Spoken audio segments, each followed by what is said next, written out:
So the coolest thing about the Dwight Howard Orlando Magic was probably the fact that they were basically a modern team, and they were about 10 years too early on what they were doing, with a whole bunch of shooting around Dwight Howard and pick and rolls and just kind of going off of that. I think if you put prime Dwight into today's NBA, would he be the best center in the league? I think he probably would, mainly because of his consistency.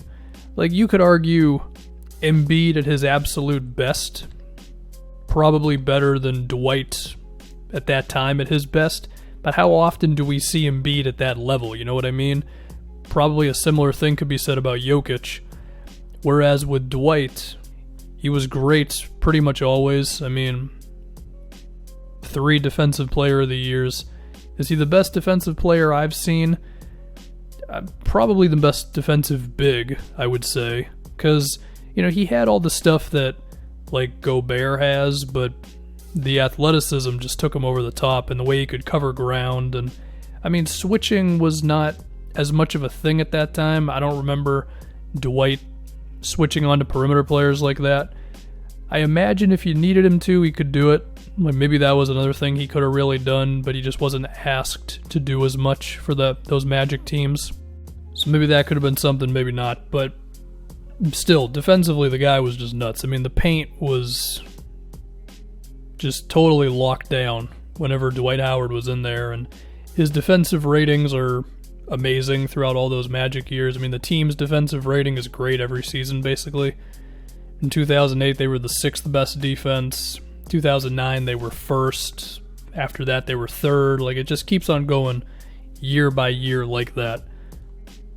Now, the funny thing is, when this was all going on, and I was like 15 or whatever, I actually thought Turkoglu was the best player on the team, just because I didn't have an appreciation for defense and screen setting and on-off numbers and anything like that. I just saw, well, Turkoglu makes the big shots and he averages 19 a game, because Turkoglu just had this 2-year stretch for these Magic that was pretty nuts.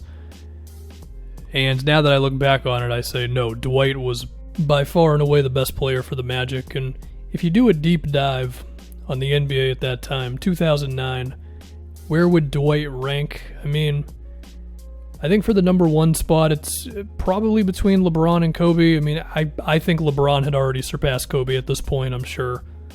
Some people would think I'm crazy for that one, but whatever. Kobe 2, D-Wade's probably right there at 3. You're talking about Chris Paul and Dirk, and where was Kevin Durant in the conversation at that time? I don't know. But Dwight was definitely up there. He was definitely in that mix. And to think that he was only 23 years old is pretty nuts. And while we'll get to the, beating the Cavs and losing to the Celtics and stuff, I do want to talk about the finals against the Lakers a bit. I think we sometimes think about that series as if it was a wash. And the Lakers won Game 1 in a blowout. After that, it was close. I mean, the Lakers won Game 2 by 5. I believe, was Game 2 the missed Courtney Lee layup? It might have been. The Lakers win Game 4. They won by 8, but I believe that was the Derek Fisher game where it's a couple of crazy shots by D-Fish. And like, these games were 1-point, 2-point games with 2 minutes left from what I remember. It was a very close series, even if it ended up being 5 games. Looking at that series, I feel like it kind of embodies everything about that Magic team, the good and the bad. And this would be the case against Dwight Howard. He averaged 15 points a game in that series. 60% from the free throw line, and his limitations did come out. Now, I still think he was the second best player in that whole series behind Kobe, because again, just the boring big man stuff that Dwight was so good at that he made them not boring.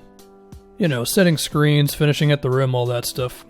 According to Basketball Reference, Dwight was the only Magic player in that series to have a neutral net rating, whereas everybody else is either kind of negative or super negative, so take that for whatever you will. But looking at the talent around Dwight, it was this weird thing where the fit was kind of perfect between Rashard Lewis, Turkoglu, Jameer Nelson, although there was controversy about him just getting thrown back into the lineup for this team in those finals. And then the role players between Petrus, Courtney Lee, JJ Redick, the fit was great, and Stan Van knew what he was doing. But in terms of talent, they were basically just hoping that Turkoglu could make some big shots every game. Now again, is that a criticism of Dwight that he still needed a little help from Turkoglu? I don't know. I mean, every great player ever has needed help. Like, if the Lakers don't trade for Pau Gasol, they don't win the finals. You know what I mean? Is that a criticism against Kobe? I don't really think so. So if I'm going to have the same energy for Dwight, then I could look at it and say, well, he got to the finals with Hedo Turkoglu as his second best player. That's pretty damn good. And of course, that was the 2009 Eastern Conference Finals to get through Cleveland. One of the wildest series I can remember, where LeBron averaged, what did he average? He averaged 39 points, and the rest of his team was bad. I mean, Mo Williams put up a really inefficient 18, if you want to give him credit, but that Magic team, they had a game plan against Cleveland, which was basically LeBron's teammates suck, and it worked. Now, the funny thing about that is LeBron didn't play as great as you'd want him to in that Game 7, and Delonte West as well as Mo Williams actually had decent games, so for whatever that's worth, but that Cleveland team just couldn't defend Orlando. You know? The shooting was just... they didn't know what to do. I mean, Orlando in that series attempted 152 threes, and that's in 6 games. They shot 41% from outside. I mean, Rashard Lewis shot nearly 50% on 31 threes attempted in that series. And the spacing was so good, you had to run out to guys, and they didn't know what to do against that Magic team. And looking at that Cleveland roster, I mean, this was another thing about the Magic where they were a little ahead of their time, is they had big wings who could do stuff with the ball. I mean, Rashard Lewis became a little bit more of a spot shooter for these guys, but he could do something off the dribble. Turkoglu, of course, could. And, I mean, that's only 2 guys. Like, that certainly doesn't compare to what teams are trying to do nowadays, but even that, I think, was too much for Cleveland because, you know, they're rolling out there with Delonte West and Mo Williams and, I mean, LeBron, if you want him to do literally everything and defend Turkoglu on the ball, run over to Rashard Lewis, and then also drop 40 a game, he would have been basically their one shot at it. The other thing that did not help Cleveland is that they were starting Varejao with Ilgauskas. Like, that's the type of thing that you look at now and you're like, what the hell was, what was that? You know, you'd throw in Zerbiak or Pavlovich or something for those minutes. It's the power of having shooting, man. I mean, just watching The Last Dance last night, when I see all the stuff of the Pistons swarming on MJ, the only thing I think of is, well, yeah, if the Bulls had a stretch 4 and only one big man, the Pistons would have been screwed. There just would have been shooters everywhere. But it's just, you know, teams just wouldn't think like that. Anyway, if we move on to the 2010 Magic, they traded for Vince Carter, which was a weird moment in time because VC was clearly not the same guy. They didn't have Turkoglu, although that ended up being fine because he fell off immediately with the Raptors. But they pretty much picked up where they left off, at least for most of it. I mean, they were great. They won 59 games. At one point, they were 17-4, and they were amazing to close out the year. I mean, basically from February 28th, they were a whole bunch of wins and only 3 losses. So the idea of them being the best team, like, it wasn't ridiculous. I mean, they swept the first 2 series against the Bobcats and the Hawks, and then the Celtics went up 3-0 on them, and it's like, wait a minute, what happened? Now, I remember I was pretty confident in the Celtics to win that series when it was happening. Looking back on it, I think the Magic should have been the favorite if they were not the favorite, and yet it didn't totally happen. I mean, Dwight in that series, he averaged 22 and 11. Similar to when they lost to the Lakers. Basketball Reference, the advanced stuff would tell you Dwight was basically the only dude for the Magic who was decent. Although it also suggests that like JJ Redick and Michael Petrus were secretly great for them. it was one of those things. It's like the talent, again, the fit was great, but the talent really wasn't. I mean, I think Stan Van overachieved with the perimeter skills of that team, Now, again, does Dwight deserve some criticism? Some. I mean, I think it's ridiculous to expect him to be Hakeem out there. I also think Dwight, mainly prime Dwight, has become a little underrated with his post abilities.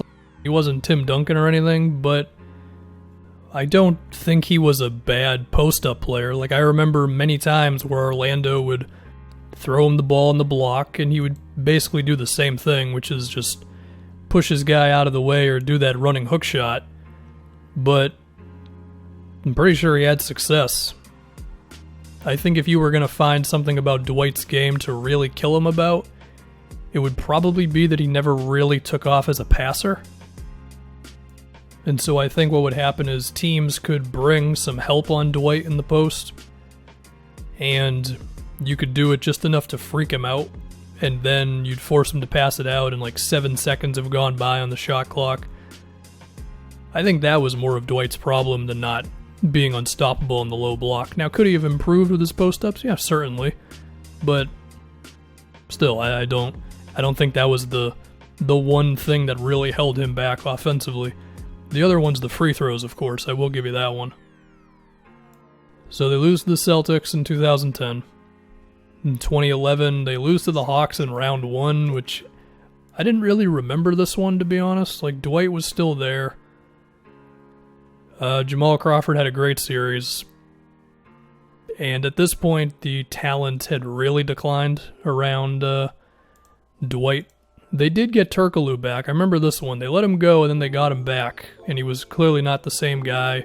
Vince Carter had declined a little bit more. Or actually, Vince wasn't on the team. Jason Richardson wasn't doing much. Like, it just wasn't that good of a roster. Now, even so, could we have asked Dwight to just one-man show it through the Hawks? I don't know.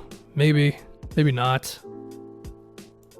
And then the season after, I don't remember if it was the trade controversy or if he was injured, but Dwight just missed basically the second half of the season, all of the playoffs, and then Orlando traded him to the Lakers, and there you go. There's the Orlando Magic for you. Just an interesting run of a team that, to me, was not very talented around Dwight Howard, but the fit, and they still had enough talent to make it work, and Stan Van Gundy's great coaching, and Dwight just being a monster, and the crowning moment is probably beating the Cavs. The biggest disappointment is probably losing to the Celtics.